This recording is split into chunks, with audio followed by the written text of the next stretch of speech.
कभी ऐसा हुआ है कि सबसे अच्छे प्रोडक्ट्स इस्तेमाल किए पर फिर भी मेकअप के नीचे से डार्क सर्कल्स या दाग धब्बे झांक रहे हैं। हाँ, ये बहुत फ्रस्ट्रेटिंग हो सकता है। तो चलिए आज इसी राज से पर्दा उठाते हैं। ये एक बहुत ही आम परेशानी है ना? तो आज हम यही जानेंगे कि आखिर ऐसा होता क्यों है और मेकअप की दुनिया के दो सबसे पावरफुल टूल्स कंसीलर और कलर करेक्टर को समझकर इस प्रॉब्लम को हमेशा के लिए कैसे फिक्स किया जा सकता है। ओके, तो चलिए सीधे मुद्दे पर आते हैं। कंसीलर और कलर करेक्टर ये असल में हैं क्या और किस काम के लिए बने हैं? देखिए, दोनों का काम बिल्कुल अलग है और बस यही एक बात समझना सबसे ज़रूरी है। तो कंसीलर को ना ऐसे समझिए कि ये छोटे मोटे दाग धब्बों के लिए क्विक फिक्स है। मतलब वो इम्परफेक्शंस जो स्किन टोन के काफ़ी करीब हैं। इसका बस एक ही काम है, उन्हें छिपा देना, बस ढक देना, दैट्स इट। और दूसरी तरफ है कलर करेक्टर। ये एक स्पेशलिस्ट की तरह है। इसे खास तौर पर उन जिद्दी गहरे रंगों से निपटने के लिए बनाया गया है, जैसे बहुत डार्क सर्कल्स या मुहासों की वो लाली जो जाती ही नहीं। इसका काम है उन रंगों को काटना, मतलब न्यूट्रलाइज करना। तो यहाँ सबसे बड़ा पॉइंट क्या है? कंसीलर्स छिपाते हैं और करेक्टर्स रंगों को कैंसिल करते हैं। ये एक बहुत ही जरूरी फर्क है जिसे बस दिमाग में रखना है। Hiding versus cancelling. लेकिन एक मिनट, एक चमकीली हरी या ऑरेंज क्रीम त्वचा की किसी प्रॉब्लम को ठीक कैसे कर सकती है? सुनने में अजीब लगता है ना? इसका जवाब किसी मेकअप सीक्रेट में नहीं, बल्कि बहुत ही सिंपल साइंस में छिपा है। ये है कलर व्हील। ये वही टूल है जिसे दुनिया भर के आर्टिस्ट और डिजाइनर इस्तेमाल करते हैं। और मजे की बात यह है कि यही हमारे मेकअप के सबसे बड़े सवाल का जवाब अनलॉक करने की चाबी भी है। देखिए, मेकअप में ना सारा खेल ऑपोजिट्स का है। इस व्हील पर जो रंग एक दूसरे के ठीक आमने सामने होते हैं, वो एक दूसरे के असर को काट देते हैं। जैसे हरा रंग मुहासों की लाली को खत्म कर देता है, ऑरेंज कलर आंखों के नीचे के नीले घेरों को बेअसर करता है, और बैंगनी रंग वो स्किन के पीलेपन को बैलेंस करता है। सिंपल।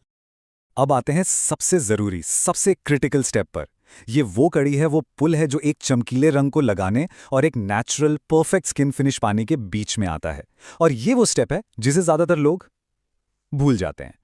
इसे कहते हैं न्यूट्रलाइजेशन, और ये कैरेक्टर इस्तेमाल करने के बाद का सबसे जरूरी नॉन निगोशिएबल स्टेप है। मतलब इसे स्किप करने का तो सवाल ही पैदा नहीं होता। इसे अपना गोल्डन रूल बना लीजिए।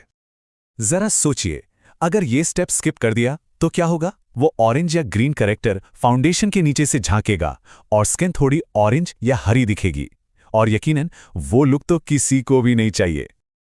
और यहीं से हमारा एक बहुत ही सीधा साधा नियम बनता है। कलर करेक्टर को हमेशा न्यूट्रलाइज करना है और कंसीलर को कभी नहीं। बस इतना ही आसान है। ठीक है, थ्योरी तो बहुत हो गई। चलिए अब देखते हैं कि असल में यह तरीका काम कैसे करता है। एक practical side by side comparison पर नजर डालते हैं। तो नतीजा बिल्कुल साफ है। जहां बहुत गहरे दाग धब्बे थे, वहां करेक्टर वाले मेथड ने एकदम फ्लॉलेस परफेक्ट बेस तैयार किया, और जहां मामूली खामियां थीं, वहां सिर्फ कंसीलर लगाना ही सबसे आसान और असरदार तरीका साबित हुआ। और हां, एक बहुत जरूरी वार्निंग, करेक्टर को बहुत धीरे धीरे हल्के हाथ से ब्लेंड करना है। बस इतना कि वो उस जगह को ढक दे। उसे रगड़कर पूरी तरह से मिटा नहीं देना है, वरना उसका सारा काम ही खत्म हो जाएगा। चलिए अब आखिर में उन आम गलतियों पर नजर डालते हैं जो अक्सर हो जाती हैं, ताकि उनसे बचा जा सके और हर बार एक परफेक्ट रिजल्ट मिले। तो सबसे बड़ी गलतियां क्या है? पहली, प्रॉब्लम छोटी है और इस्तेमाल कर लिया कैरेक्टर। दूसरी, कैरेक्टर को इतना ज्यादा ब्लेंड कर दिया कि वो गायब ही हो गया। और तीसरी और शायद सबसे बड़ी गलती, न्यूट्रलाइजेशन के लिए गलत शेड का कंसीलर चुनना। एक बात हमेशा याद रखनी है, न्यूट्रलाइज करने वाले कंसीलर का काम उस जगह को चमकाना या हाईलाइट करना नहीं है। उसका एकमात्र मकसद है उस करेक्ट की हुई जगह को बाकी स्किन के साथ एक जैसा दिखाना, ताकि वो पूरी तरह से गायब हो जाए। तो अब जब कंसीलर और करेक्टर की ये बड़ी बहस सुलझ गई है, तो बेस मेकअप का गेम तो यकीनन लेवल अप हो गया है। लेकिन एक परफेक्ट बेस के बाद क्या? शायद अब ये जानने का समय है कि ब्रॉन्जर और कॉन्टूर में आखिर क्या फर्क है।